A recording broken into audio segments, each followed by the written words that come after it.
Hello friends, good evening. मैं अमित तिवारी आपका एक बार फिर से अपने यूट्यूब चैनल तिवारी क्लासेज में आपका स्वागत करता हूं। और एक बार फिर से इंटरमीडिएट का एक टॉपिक आपके सामने पहले चैप्टर से लेकर आया हूं। एक समान रूप से आवश्यक वलय के कारण विद्युत क्षेत्र की तीव्रता, यानी कोई एक वलय है, कोई एक वलय है जिसमें विद्युत क्षेत्र की तीव्रता हमको निकालनी है। मतलब कि इस वलय पर जो है एक वलय है, इस पर एक समान रूप से चार्ज जो है हमारा आवेशित हो रहा है। एक समान रूप से चार्ज क्या है, इस पे आवेशित हो रहे हैं। ठीक है, इसको बताने से पहले मैं आपको ये कहना चाहूंगा कि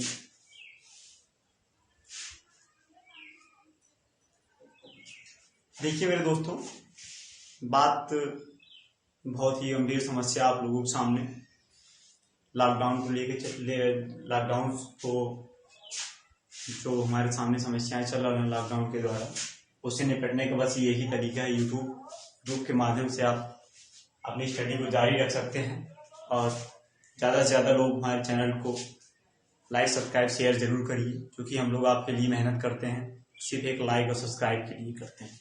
ठीक है, मैं आपको बताता हूँ। एक समान रूप से एक वलय है, ठीक है, इस पर एक समान रूप से चार्ज जो है आवेशित है। अब इसमें बहुत सारे पार्ट हैं, ठीक है, तो मैंने एक पार्ट को कंसीडर किया है, उसको नाम दिया है ए बी। इसका केंद्र जो है, ओरिजिन पॉइंट हमने माना है ओ, ठीक है। ओ से एक्स दूरी पर एक बिंदु पी कंसीडर किया है। अब उसी पी बिंदु की विद्युत क्षेत्र की तीव्रता हमको निकालनी है। कहां से? सेंटर ओ से एक्स दूरी पर बिंदु पी है, और एक्स दूरी पर बिंदु जो पी है उसी की हमें क्या निकालनी है, विद्युत क्षेत्र की तीव्रता निकालनी है। कैसे निकालनी है कि एक जो खंड मैंने लिया है डेल्टा क्यू, उस पर चार्ज कितना डेल्टा क्यू है, और बेटा पूरे पर चार्ज जो है वो कितना है, क्यू। जो पूरा वाला है, पूरे पर कितना चार्ज आवेशित है, क्यू चार्ज, यानी धन क्यू चार्ज आवेशित है। ठीक है, यानी कि यहां से जो एक सेंटर पॉइंट है हमारा, एक पार्ट का एक छोटा सा पार्ट है जिस पर डेल्टा क्यू चार्ज आवेशित है। ठीक है, इसका जो पार्ट यहां से यहां तक की दूरी को हमने आर मान लिया। क्या मान लिया हमने? आर मान लिया है। ठीक है, अब दोस्तों कि इस पी बिंदु पर क्या मिला हमें, यहां से यहां इसको मिलाया, इधर आया, फिर इसको यहां से लेकर के यहां मिलाया, ए भी थीटा हो गया दोस्तों, ए भी थीटा हो गया। अब यह पी बिंदु के अनुदिश घटक क्या मिल गया हमको, डेल्टा ई कॉस थीटा, यानी यहाँ ए भी थीटा होगा तो भाई शीर्ष अभिमुख कोण भी थीटा होगा। और इसके लंबवत घटक यानी लंब परपेंडिकुलर डायरेक्शन में, तो यहाँ पे हमें को क्या डेल्टा ई साइन थीटा मिलेगा हमको। ठीक है,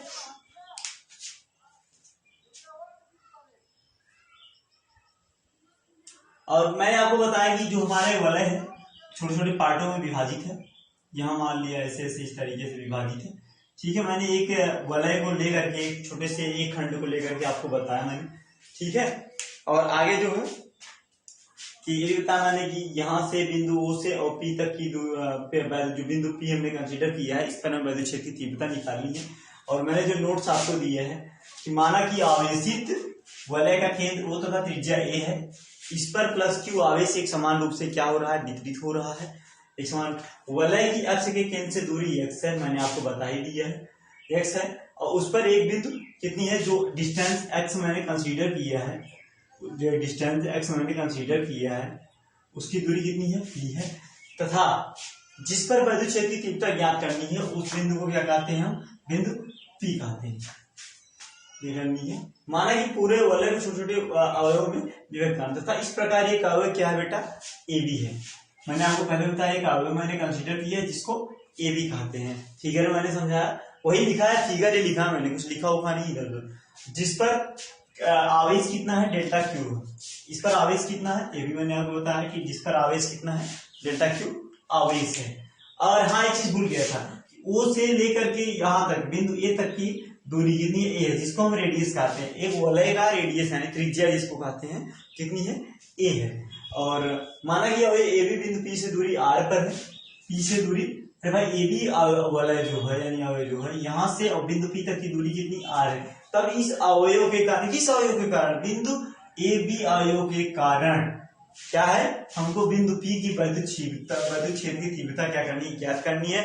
दोस्तों आप लोग कूलम्ब का नियम पढ़ चुके हैं, क्या पढ़े हैं कूलम्ब के नियम में कि दो बिंदु आवेशों पर लगने वाला वैद्युत क्षेत्र, दो बिंदु आवेशों पर लगने वाला दो स्थिर आवेशों के बीच लगने वाला आकर्षण बल और प्रतिकर्षण बल तथा उनके बीच की दूरी के वर्ग की व्युत्क्रमानुपाती होता है। सेम चीज यहाँ पे लिखी गई है, लेकिन हमने इससे पहले पढ़ा था कि intensity of electric field, intensity of electric field पढ़ा था हमने, तो वहां पे हमने पाया था E = F upon Q not, यानी वैद्युत क्षेत्र की तीव्रता = बल अपॉन आवेश, यही पढ़ा था हमने।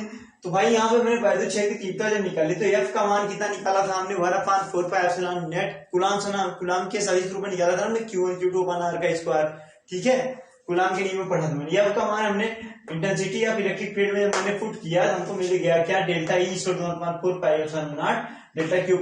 मेरे भाइयों कि अगर मैंने एक पार्ट लिया ना, ये जो वाला है छोटे छोटे बहुत सारे पार्टों में विभाजित है, सब पर एक समान रूप से क्या है, चार्ज आवेशित है, सब पर एक समान रूप से चार्ज जो है आवेशित है। इस वलय के अक्ष के कारण अनुदिश घटक कितना, डेल्टा E cos थीटा = 1/4π। अरे भैया लंबवत घटक नहीं, मैंने बार बार बताया आपको कि इसके परपेंडिकुलर के नहीं, इसके अनुदिश घटक कितना, डेल्टा E cos थीटा है देख, और इसके परपेंडिकुलर जो घटक मतलब लंबवत, इसके अक्ष के लंबवत घटक जो है, इस अक्ष के लंबवत घटक जो है डेल्टा E sin थीटा मिला है, ठीक है। अब बात करते हैं इसको, तो भाई पुट कर दिया मैंने यहाँ पे डेल्टा E की जगह डेल्टा E cos थीटा लिख दिया और यहाँ पे cos थीटा लगा दिया, ठीक है, कोई दिक्कत नहीं होनी चाहिए, ठीक है। अब जो है कि हम जो हमें को प्रूव करना है कि भाई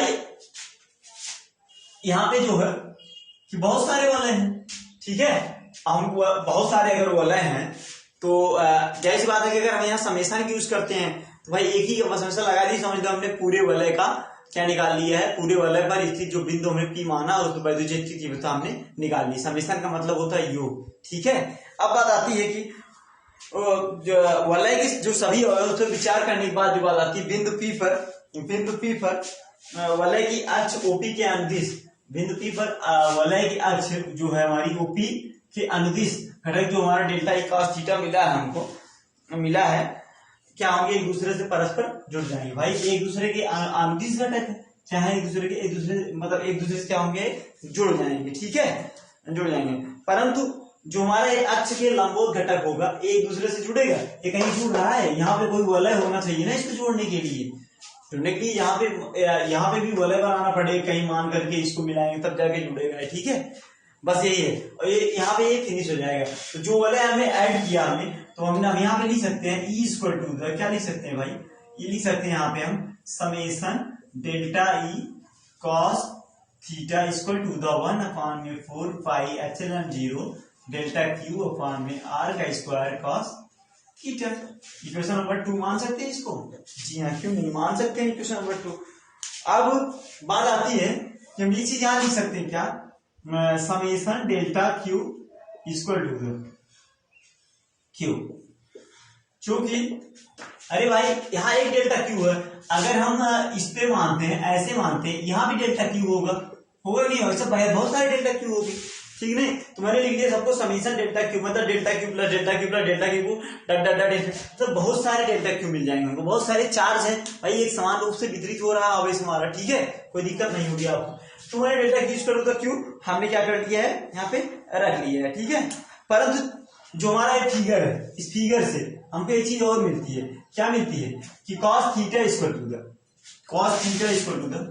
फिगर से, फ्रॉम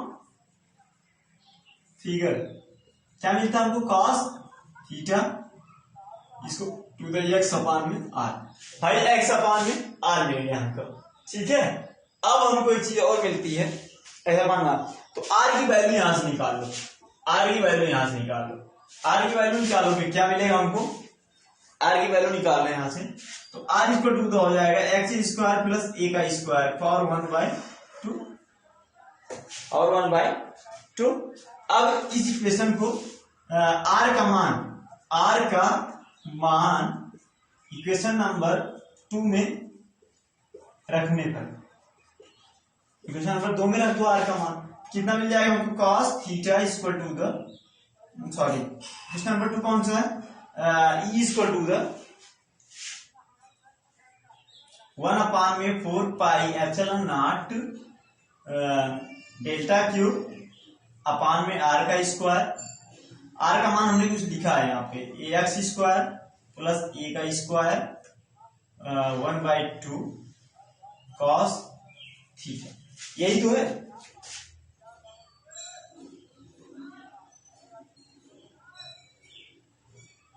ठीक है, एक काम करिए, cos थीटा का मान भी हमने लिखा, x अपान r लिखते हैं यहाँ पे, तो यहाँ पे क्या हो जाएगा, यहाँ पे 3/2 हो जाएगा, delta Q upon x plus a का होल स्क्वायर, और जो यहाँ पे x होता है यहाँ पे ऐड हो जाएगा। ठीक है, ये हो जाएगा हमारा क्या, एक समान रूप से आवर्धित वर्गाकार बद्ध क्षेत्र की तीव्रता, ये निकल गई हमारी क्वेश्चन नंबर 3। ठीक है, और अगर कोई त्रुटि मिलती है तो आप लोग कमेंट में जरूर बताइएगा, और इसकी दिशा क्या होगी, ओपी के अनुदिश होगी, एक से मतलब ओपी के डायरेक्शन में ही कार्य करता रहेगा। That's all, thank you, good evening guys, bye.